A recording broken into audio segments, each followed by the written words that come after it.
In the Middle Ages, there were truly some incredibly strange professions. For example, in the royal courts of England, the most prestigious job was the Groom of the Stool, the man responsible for cleaning the king's toilet. In the misty hills of Wales, sin-eaters were paid to literally eat bread off a dead man's chest to swallow his sins. Across the world in the East Roman Empire, being a royal eunuch was a strategic power play to reach the highest levels of government. In the muddy swamps of Europe, leech collectors used their own bare legs as live bait for medical parasites, while gong farmers worked in total darkness to shovel human waste from city pits. Back then, your career wasn't just work. It was a test of survival, sacrifice, and social status. Let's dive into these bizarre roles and rank the weirdest jobs in history in our global comparison. Our journey into the bizarre begins in the heart of medieval England, inside the royal palace where the most prestigious job was the Groom of the Stool. This man was responsible for assisting the king with his private bathroom needs, a task that sounds revolting today but was a position of immense power back then. Because the groom was alone with the king in his most vulnerable moments, he became a trusted advisor, hearing secrets that no lord or general would ever know, turning royal waste into total political influence. Stepping out of the palace and into the muddy swamps, we find the leech collector, a job held by the poorest of society who used their own bare legs as live bait for blood-sucking parasites. Since medieval doctors were obsessed with bloodletting, there was a massive demand for these leeches. Collectors would walk into the thick mud, wait for the parasites to latch on and bloat with blood, and then pull them off the cell, often suffering from extreme blood loss and dangerous infections just to survive. Crossing the border into the misty and superstitious hills of Wales, we encounter a profession that was as spiritually terrifying as it was lonely: the sin-eater. When a person died suddenly without confessing their sins, the family would hire a sin-eater to perform a ritual over the corpse. A piece of bread was placed on the dead man's chest to soak up his misdeeds, and the sin-eater would then consume the bread, effectively taking those sins into his own soul so the deceased could enter heaven. While the sin-eater managed the soul, the rat-catcher managed the deadly reality of the plague-ridden streets.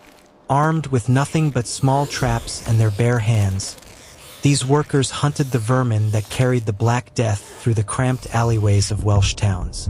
It was a constant game of life and death, as one single flea bite from their prey could lead to a slow and agonizing demise, making them the invisible and often hated frontline soldiers in the war against the Great Mortality. Continuing our global journey, we arrive at the golden gates of the East Roman Empire, where the most calculated career move for an ambitious man was to become a court eunuch. Because they couldn't have children or start their own rival dynasties, the emperors trusted them more than anyone else, appointing them as supreme treasurers, advisors, and even military generals. This permanent physical sacrifice guaranteed a life of golden luxury and absolute political influence within the great palace of Constantinople. Within the same empire, a far more dangerous role was that of the Naphtha-Thrower, the specialized soldiers who operated the terrifying Greek fire siphons on imperial warships. These men handled a secret, highly combustible liquid that burned even on water and could incinerate enemy fleets in seconds. It was a job that required nerves of steel, as any malfunction or a sudden change in wind direction meant the thrower and his entire crew would be consumed by the very flames they were trying to unleash against their enemies. Crossing into the crowded and chaotic streets of medieval France, we find the executioner, a man who was both essential and hated by society. While he was paid well to carry out the king's justice, the job came with a heavy social price. Executioners were forced to live outside the city walls, could only marry within other executioner families, and were often forbidden from touching food in markets with their bare hands. They were the silent shadows of death, performing a grim duty that everyone relied on, but no one wanted to witness or acknowledge. In the same French cities, the struggle against the overwhelming stench of the Middle Ages gave rise to the professional perfumer's apprentice. Because cities like Paris had no sewage systems, the air was filled with a permanent, toxic smell of decay. These workers spent their days mixing powerful herbs, flowers, and even animal secretions like musk to create scents strong enough to mask the odor of the streets for the nobility. It was a high-stakes job where your nose was your only tool. Working in small, unventilated rooms filled with heavy fumes just to keep the elite smelling like roses in a world that smelled like a sewer. Leaving Europe behind, we travel across the vast, wind-swept plains to the Mongol Empire, where survival depended on the horse milker. For the Mongol army to move so fast, they relied on a fermented horse milk drink called arag. This job required workers, often children or women, to move through massive herds of semi-wild mares, milking them multiple times a day while the army was on the move. This wasn't just farming. It was the logistics engine of the greatest land empire in history, providing the calories and vitamins that kept the warriors in their saddles for weeks at a time. While some managed the herds, others served as yam messengers, the elite riders of the world's first high-speed postal system. These messengers were the storm riders of the steppes, trained to ride for days without stopping, switching horses at specialized stations every few miles. They would tie their stomachs and chests tightly with bandages to prevent their internal organs from shifting during the brutal, high-speed gallops. It was a job of extreme physical endurance, where a rider might travel hundreds of miles through blizzards and scorching heat just to deliver a single silver tablet from the Great Khan. Heading north to the frozen fjords of the Viking realms, we encounter the Berserker, a professional warrior whose job was to fight in a state of holy, animalistic rage. These men weren't just soldiers.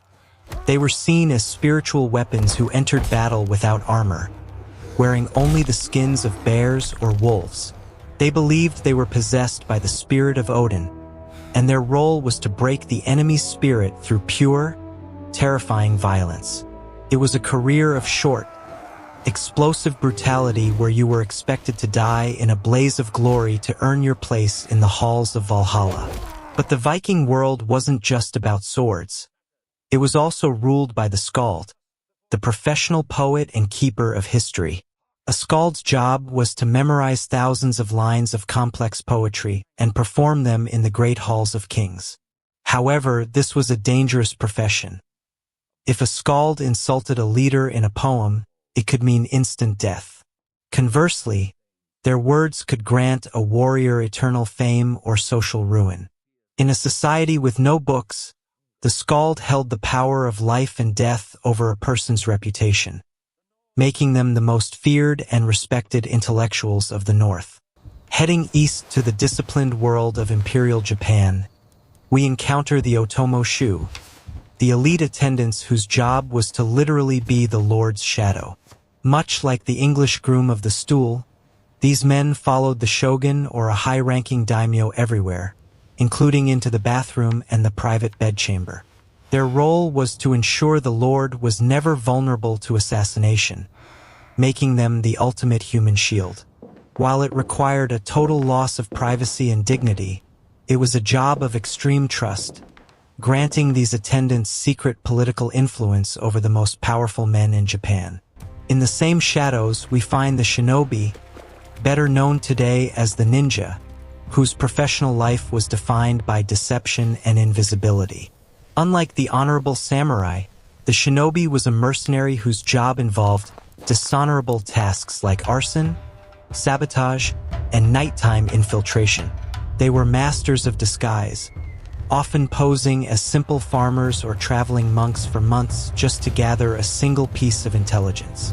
It was a career of constant paranoia, where getting caught meant a slow and public execution, making them the most feared and mysterious invisible workers of the Japanese islands.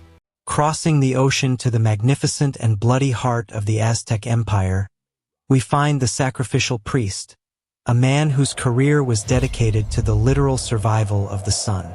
Their job was a gruesome ritual of precision. During massive festivals, These priests were responsible for removing the beating hearts of thousands of captives in a single day. To us, it sounds like a nightmare, but in Aztec society, this was a highly respected religious profession. These men lived in the temples, covered in the soot of sacred fires, performing a grim duty that they believed kept the entire universe from collapsing into darkness. While the priests managed the gods, the paynan, or the professional couriers, managed the reality of the vast empire. Because the Aztecs had no horses or wheeled vehicles, every message and luxury good had to be carried by human power. These elite runners were trained from childhood to run for dozens of miles across rugged mountains and tropical jungles at incredible speeds. They were the human engines of the empire, delivering fresh fish from the coast to the emperor's table in the mountains while the scales were still wet. It was a job of extreme physical exhaustion, where your lungs and legs were the only things keeping the empire's trade and communication alive. Traveling back across the globe to the dusty streets of medieval Egypt, we encounter the Saka, or the professional water carrier. In a world where the desert sun was a constant threat and fresh water was a luxury, the Saka was the lifeblood of the city. These men spent their days hauling massive, heavy leather bags filled with Nile water through the narrow, crowded alleyways of Cairo. It was a back-breaking job that left the workers with permanent spinal injuries and calloused skin, yet they were essential to the survival of every household, selling life one cup at a time under the scorching heat. While the Saka served the streets, the Mamluk served the throne in one of history's most bizarre career paths. A Mamluk was a slave warrior, a man who was bought as a child, converted to Islam, and trained in the most elite military tactics. This was a unique paradox where you were legally a slave, yet you belonged to the highest ruling class of the empire. These professional soldiers were the only ones allowed to hold high political office and lead armies, proving that in Egypt, being a slave to the state was the most direct path to becoming a king.